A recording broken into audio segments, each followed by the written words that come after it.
How's it going, everybody? For today's video, we're going to be talking about something really obscure.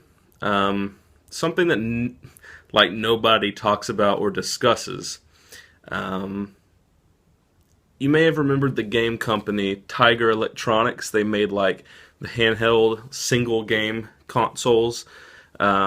And they're really shitty graphics. You probably remember them. They sold them everywhere. They were in dollar stores, dollar places like that. It'd be like one single game on the entire handheld game system. So if you wanted to have multiple games, you just had to have multiple systems.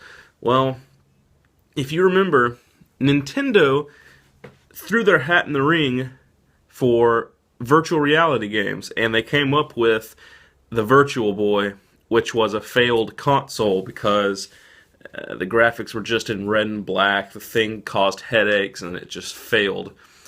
Well, Tiger decided to try and do their hand at virtual reality as well, just like Nintendo is doing it.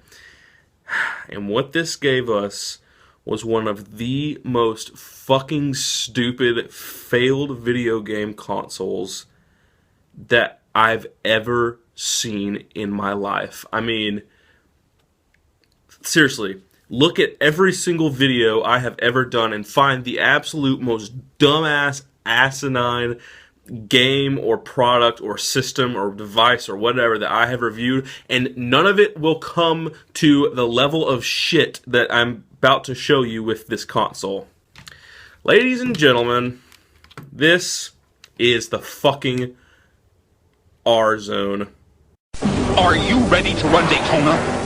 Vanquish a virtual fighter? Dispense some justice in Virtua Cop? Then it's time for some fist-in-your-face reality.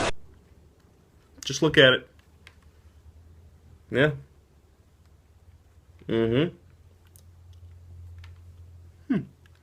Yeah, oh, it's upside down. That's weird. The core comes at the bottom. Okay.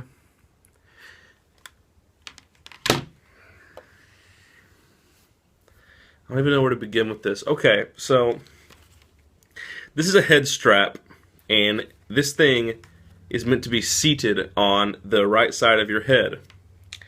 Okay, now you insert the games in this little slot right here.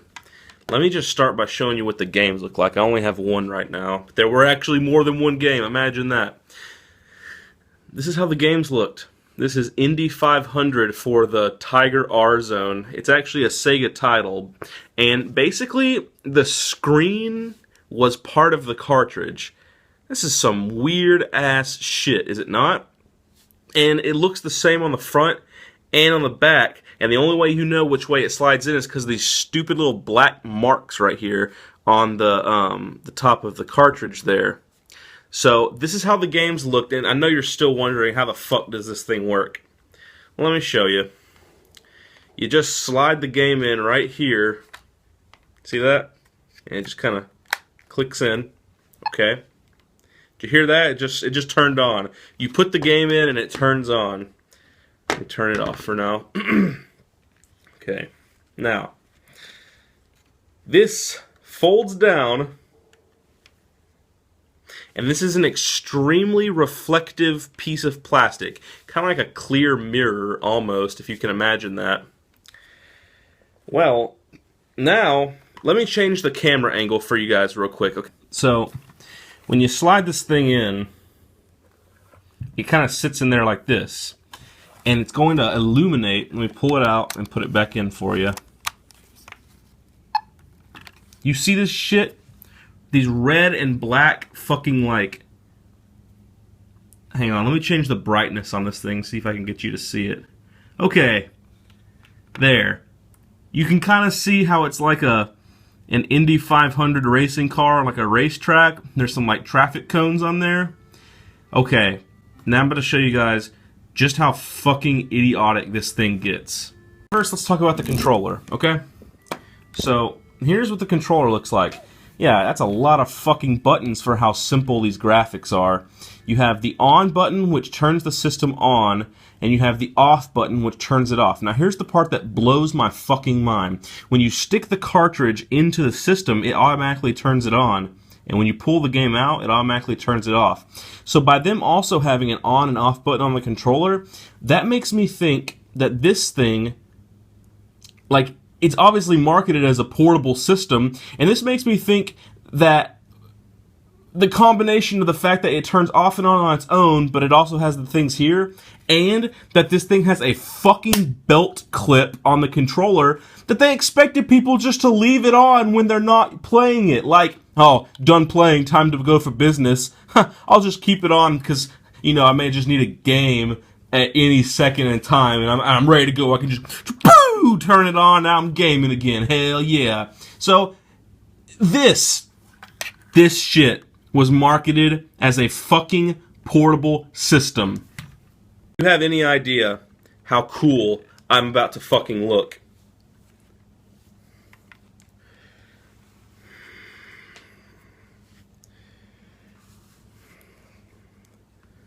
And the long hair doesn't help either. It gets all poofy up here when I'm doing this shit.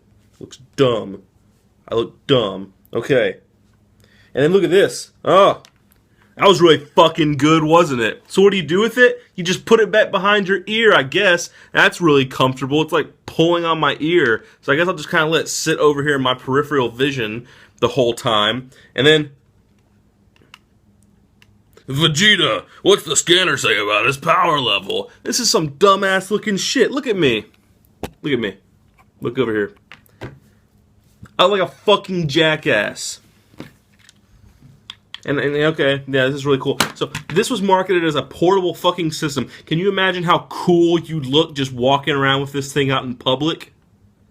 Yeah, no, it's not fucking happening. So here's the way this shit works. You turn it on, okay, and now it's on, and let me show you what the controller looks like before we do anything else, okay? We have A, B, C, D, a complete D-pad, the on button, the off button, a start button, a select button, a sound button, and a fucking pause button? Seriously? Do you need all this shit for how simple these fucking games are? They are simpler than a Game Boy fucking original game. You have your volume control right here, brightness control right here. Like I said, it has a damn belt clip on it. And look at this shit. What does that say? Cartridge storage. So you like can have an extra game with you while you're on the go. You seen this shit up in here? Let me explain what's fucking going on now. So when you turn this thing on, you gotta change the brightness to get it like where you want to be. I guess right here looks good. And the way this works, come on now. The way this shit works is it projects that red fucking bright glaring image down onto this reflective piece of plastic and then right in your fucking eye. It's like, do you see this like red light, like this laser sitting here on my fucking nose? Yeah, well, to you that's where it looks like it is, but as the player, it's like shooting this shit right in my eye. It already is starting to fucking kind of like hurt. So we hit start. Listen how cool these sound effects are.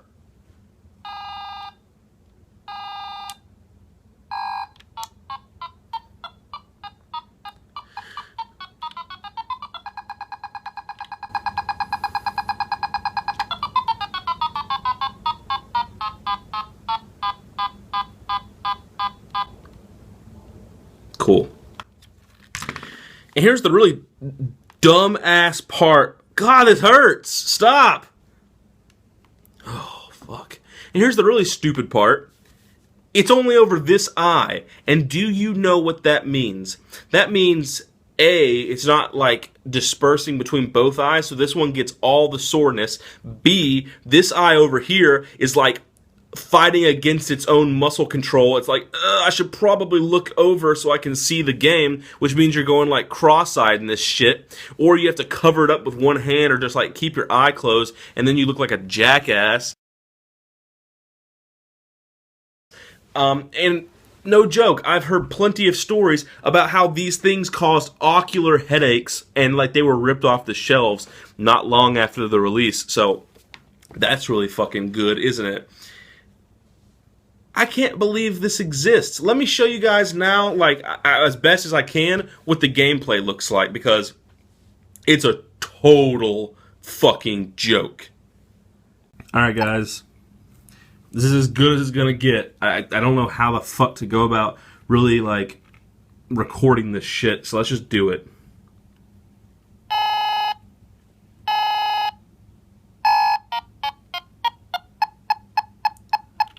Look at this shit.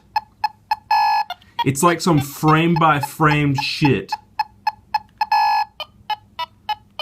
That's enough gameplay. You've seen the whole fucking game. I'm like running off the side of the road, even though I'm clearly pushing left on the D-pad. Awesome. Alright, so that's been the fucking Tiger R Zone. It looks like shit when you're wearing it. Like, it's just this shitty red and black, like, little square picture, but you can see through, so it's just kind of like a screen floating in the air in front of you. That's really virtual reality. It just blows my mind. Like, the Game Boy was closer to virtual reality than this fucking shit is. So anyway, I hope you guys enjoyed this, I guess, review of one of the strangest and shittiest game consoles known to man. I do actually intend to collect some of the games for this, because I can admit that the thing, I guess, has like a certain charm to it, I suppose, but it's still shitty. But what am I? I'm a preserver of gaming history. That's what I do. So I guess every once in a while, maybe I'll review one of these, like I'll do a mini review or something. I don't fucking know. But for now, hope you guys enjoyed taking a look at one of the strangest game consoles known to man, the fucking Tiger R Zone.